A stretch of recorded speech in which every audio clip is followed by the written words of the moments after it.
Olá e seja bem-vindo. O discurso de Nicolas Ferreira na ONU escancarou ao mundo a ação de partidos de esquerda no Brasil, como o PT e o PSOL, por meio da infiltração na cultura e na ciência, e chamou o presidente Luiz Inácio Lula da Silva de ladrão. Ainda em seu discurso, o deputado federal afirmou que os ministros do Supremo Tribunal Federal traíram o povo brasileiro. Acompanhe. I was born in a poor neighborhood in my city, Belo Horizonte, Brazil. I'm married, I'm Christian, and we are expecting a daughter, Aurora, who will be born in 3 months. I became the most voted federal congressman in Brazil, and I'm here to warn you about what's happening in my country. I apologize if I make any mistakes in my speech. I'm still learning English. The left returned to power in the presidencies of Brazil this year, but it has had the power of universities, media, and culture for decades.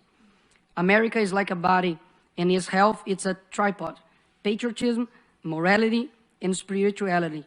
If someone undermines these 3 areas, America will collapse from within. Stalin said this. They have known the secret for a long time and use all possible means to achieve their goal, the destruction of the family. But you may wonder, wouldn't that be too radical of an idea? Does anyone really want to do this? And after all, how would they do that? First, they destroy the sense of reality.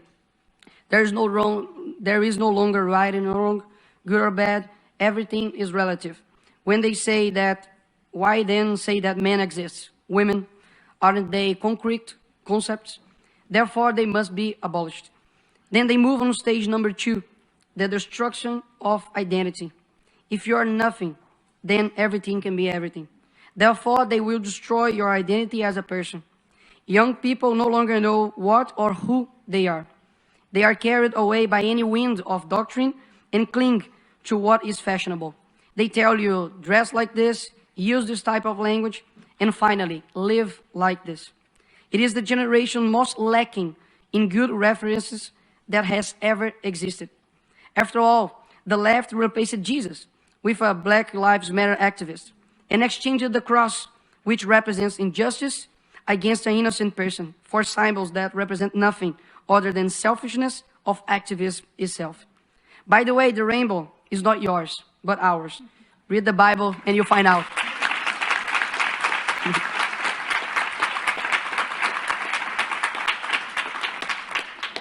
Also, beauty no longer exists.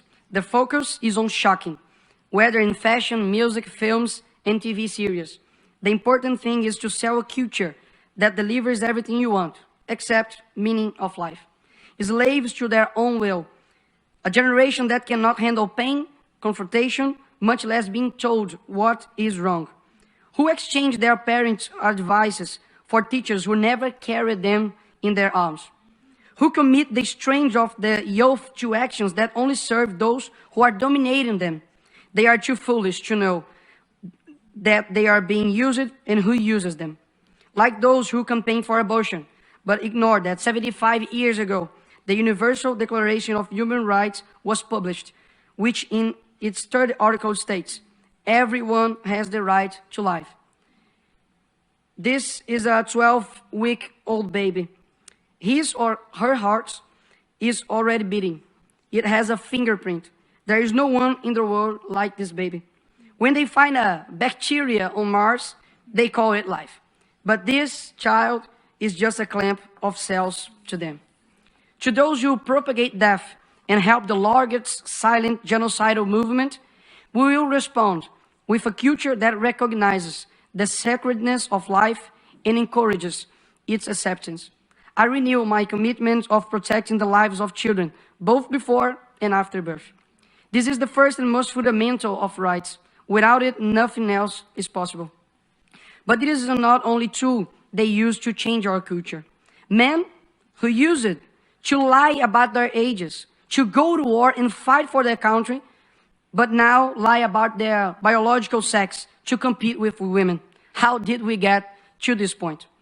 Who is responsible for creating this generation? Where are the men and women with the courage to say they will not bow to tyranny? Are we watching the world collapse in front of our eyes and we are just going to watch it? No. We ain't nobody's slaves.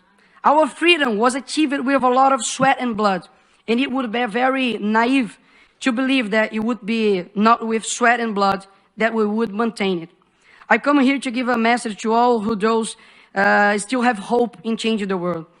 The world will be a better place if there weren't so many people promising to improve it. It's a quote from philosopher Olavo de Carvalho, and that fits perfectly with Greta and Leonardo DiCaprio, for example, that supported our socialist president called Lula, a chief that should be in jail, and now we have Amazonia with the worst fire in 15 years, and they are just in silence and disappeared. Let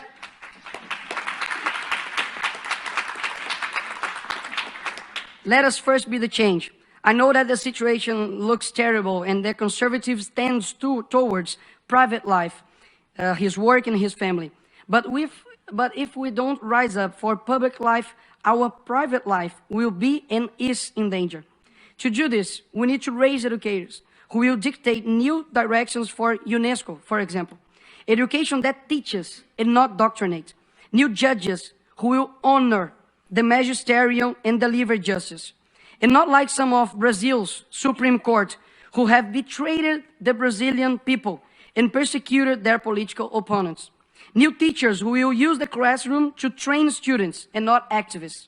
New artists, musicians, directors who will influence culture towards something other than just sex and promiscuity. New people who will transform this world. Know that if you are listening to me right now, I believe in your strength, in your ability to influence and change where you are. You start with your family, then your neighbor. Bring light to your neighborhood, and we will live better than we are now. We never know the extent of our influence, where our voice will reach. But I hope I have reached your heart, because I'm speaking from it. Love is the only thing that transcends time and space. So I hope this speech resonates across generations.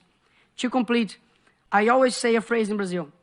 The present is theirs, but the future is ours. But I hope that one day I'll say, the present is ours, and so is the future. Thank you very much.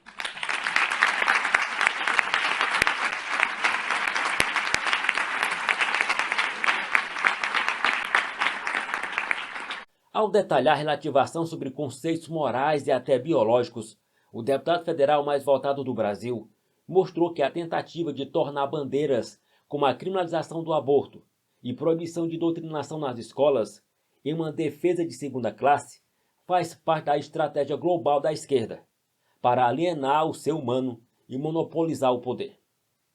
E não deu outra. Segmentos ligados à esquerda começaram o dia tentando minimizar o discurso do deputado. E a deputada e presidente do PT, fiel escudeira do presidente da República, Gleisi Hoffmann, por exemplo, partiu para o ataque.